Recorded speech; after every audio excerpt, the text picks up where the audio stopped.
Brújula Internacional, qué gusto saludarles como siempre en nombre del embajador Julio César Pineda, como cada tarde y hoy inicio de semana comenzamos revisando cómo está la actualidad internacional. Y esta ronda informativa las hacemos contándoles que Ucrania, Rusia y Estados Unidos concluyeron en Abu Dhabi negociaciones tripartitas que, según el presidente ucraniano Volodymyr Zelensky, fueron constructivas y proseguirán el diálogo la semana que viene. Ucrania, Rusia y Estados Unidos concluyeron el sábado en Abu Dhabi negociaciones tripartitas que, según el presidente ucraniano Volodymyr Zelensky, fueron constructivas y proseguirán el diálogo el 1 de febrero, según indicó un funcionario estadounidense. Son las primeras negociaciones directas conocidas entre Moscú y Kiev sobre el plan propuesto por Estados Unidos para poner fin al conflicto, que ha dejado decenas de miles de muertos desde 2022. Pero en Kiev muchos habitantes han perdido la esperanza. Bueno, eso significa que estas negociaciones son la forma en que Rusia está inclinada a proceder. Si hay negociaciones, entonces tienen que detener esto de alguna manera, si de verdad quieren la paz, para mostrar sus intenciones de algún modo. Y si hoy están pues no lo sé. En Kiev y su región, una persona murió y 8 resultaron heridas el viernes en un ataque que alcanzó una tienda, mientras que 27 terminaron lesionadas a cabo sobre Kharkov, en el noreste del país. Rusia, que afirma solo objetivos militares, atacó Ucrania con más de 370 drones y 27 misiles el viernes por la noche, según las autoridades ucranianas. Apuntó a las regiones de la capital, Chernigov, Sumy y Kharkov. Los nocturnos dejaron a más de 1 millón de personas sin electricidad en Kiev y la región de Chernigov, en medio de temperaturas que descienden a diario por debajo de 10 grados Celsius. Las negociaciones para poner fin encadenada por la invasión rusa a gran escala en febrero de 2022 se estancan en el espinoso tema territorial. El Kremlin reiteró el viernes que Kiev debe retirar sus tropas de la cuenca minera e industrial del este de Ucrania, en gran parte controlada por Moscú.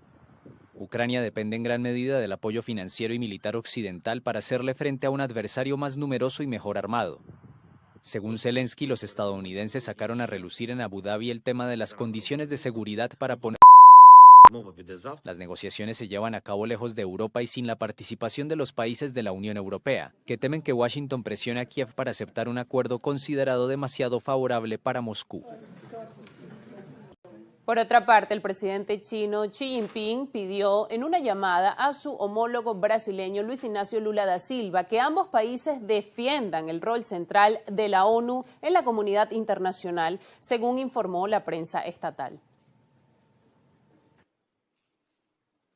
El presidente chino Xi Jinping pidió el viernes a su homólogo brasileño Luis Ignacio Lula da Silva que China y Brasil defiendan el rol central de Naciones Unidas en la comunidad internacional. La solicitud se produjo durante una conversación telefónica entre ambos mandatarios, según informó la prensa estatal china. La llamada tuvo lugar un día después de que el presidente estadounidense Donald Trump presentara en Davos su denominada Junta de Paz, una iniciativa orientada a la resolución de conflictos globales, pero que ha generado inquietud por su posible competencia con el sistema de la ONU. Aunque China y Brasil fueron invitados a integrarse en este nuevo grupo, ninguno de los dos ha confirmado su participación. Sin referirse directamente a la propuesta de Trump, Xi afirmó que en un contexto internacional marcado por la incertidumbre, ambos países representan fuerzas constructivas para la paz y la estabilidad mundial y deben defender conjuntamente el papel central de Naciones Unidas, así como la equidad y la justicia internacionales. Por su parte, Lula subrayó que Brasil y China desempeñan un rol clave en la defensa del multilateralismo, el derecho internacional y el libre comercio, reiterando su compromiso con el fortalecimiento de la ONU como vía para preservar la paz global. Importante destacar que la crisis del multilateralismo y el derecho internacional es un asunto que se viene analizando en los últimos años por parte de distintos académicos dedicados al estudio de las relaciones internacionales. Los conflictos actuales parecen superar la acción de Naciones Unidas, que necesita una reforma urgente. A ellos han apuntado muchos analistas puntualmente a la reforma del Consejo de Seguridad, donde los grandes deciden prácticamente las gestiones o cómo va a actuar la ONU en los distintos conflictos. Lo cierto es que la crisis de las organizaciones internacionales amparadas en el multilateralismo es evidente en un mundo que tiende más a la tensión, que se aleja de la cooperación. Por esto, el embajador Julio César Pineda nos ha preparado su acostumbrado editorial dedicado precisamente a la necesidad de reforma de Naciones Unidas para que pueda responder de manera categórica los conflictos que impactan en el mundo. Por otro lado, también este análisis va dedicado a las protestas en Minneapolis, un asunto fundamental en la política interna estadounidense y que pone en apuros al gobierno de Donald Trump. Con este análisis y esta editorial hacemos nuestra primera pausa en esta edición de Brújula Internacional.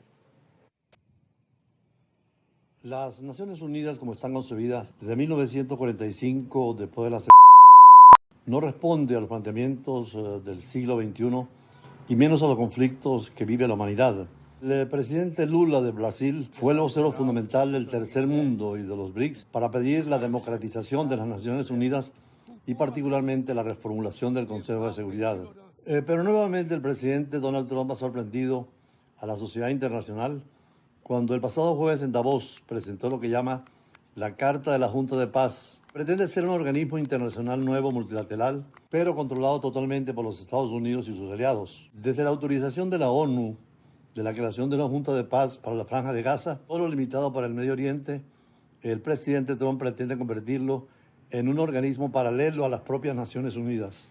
Por América Latina a la reunión solo asistieron 2 presidentes, el de Paraguay y el de Argentina. Hay reticencia de todos los miembros de la OTAN como Alemania e Italia, y algunos como Francia, Reino Unido y Dinamarca lo han rechazado ya públicamente.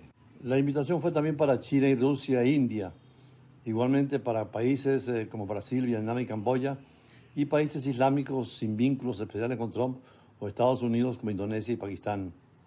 Pero los analistas del derecho internacional consideran que ese intento del presidente Trump es totalmente inaceptable y por ahora son las Naciones Unidas las que tienen la legitimidad y la legalidad de la comunidad internacional, y la reforma debe ser entre los principios de la libre determinación de los pueblos, la soberanía, el bien común de las naciones y la justicia social internacional.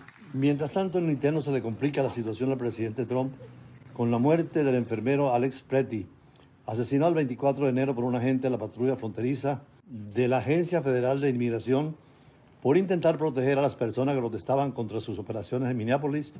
Y ante este crimen, el presidente estadounidense intentó convencer de que los demócratas y los manifestantes son responsables de la violencia causada por su política migratoria.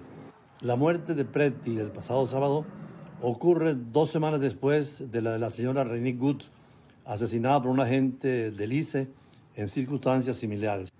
En los 2 casos, apenas con 37 años, son una consecuencia directa de la operación federal anti-inmigración Metro Surge, condujo a esta importante ciudad del norte de Estados Unidos a un ambiente de terror y de revuelta. Las imágenes que han circulado por Estados Unidos y por el mundo son impactantemente violentas y contradicen la versión oficial de la administración Trump, que las describe como un acto que solo buscaba causar el máximo daño y masacrar a las fuerzas del orden. Podría agravarse si, como lo dijo el presidente, amenaza con desplegar a las Fuerzas Armadas, invocar la ley de insurrección, una ley de emergencia que autoriza el despliegue de las Fuerzas Armadas para operaciones policiales, en este caso contra la voluntad de los estados involucrados.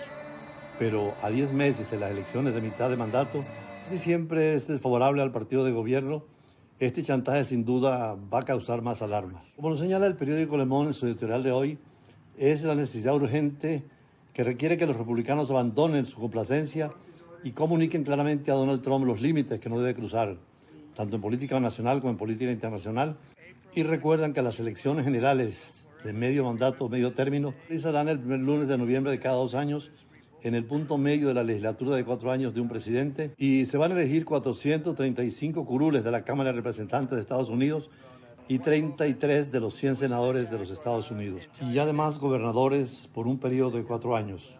Esto podría cambiar toda la política interior del presidente Trump y especialmente la política internacional de los Estados Unidos.